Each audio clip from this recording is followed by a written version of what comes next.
This small emulation machine is made out of a Raspberry Pi Zero and a USB hub.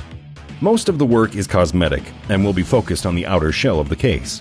First, we need to make an actual case for the Pi Zero and the USB hub to fit it in.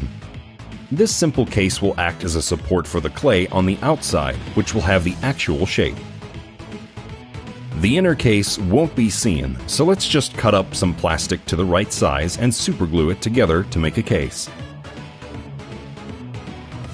By setting everything on a flat surface while the glue cures, you make sure all the walls are perpendicular. When it has cured, you can just rip it apart and clean up. This case could have also been made much faster with a 3D printer. But this is an alternative way to give a case a specific shape. The actual shape will be given by molding some clay on the outside of the case. Note that it is really difficult to shape the clay in parallel walls, so we'll fix it later by sanding. Once the clay has cured, it will be separated from the plastic case and then secured back on it with epoxy. The case needs to have a closing mechanism. Let's add some scrap screw posts salvaged from a GameCube controller case. You just need to mind the layout of the components inside.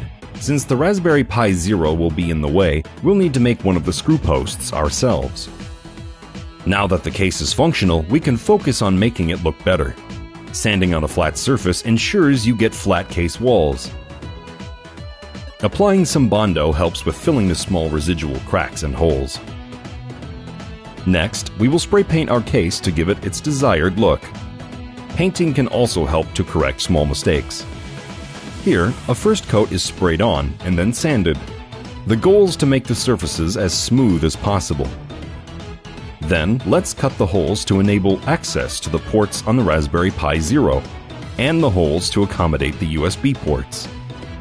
After that, and a little more sanding, a final coat of paint completes the build. Note that spray paint may dry pretty fast, but actually, it fully cures in 2 to 3 days. All that's left is to paint the small details with modeling paint, and then to assemble the components.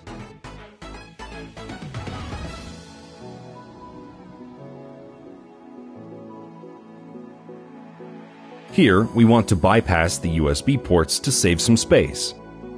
Luckily, the Pi Zero was built with this in mind.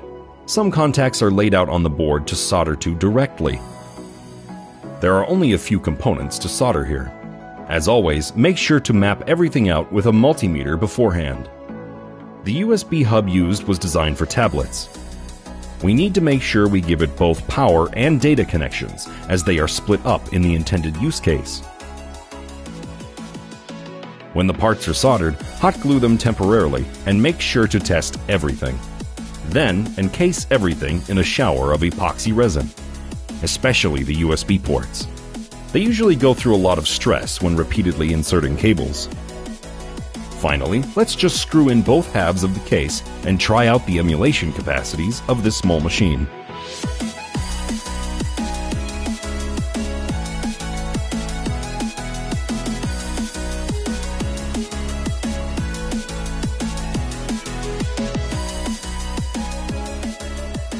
If you enjoyed this video, consider subscribing. Music links can be found in the description.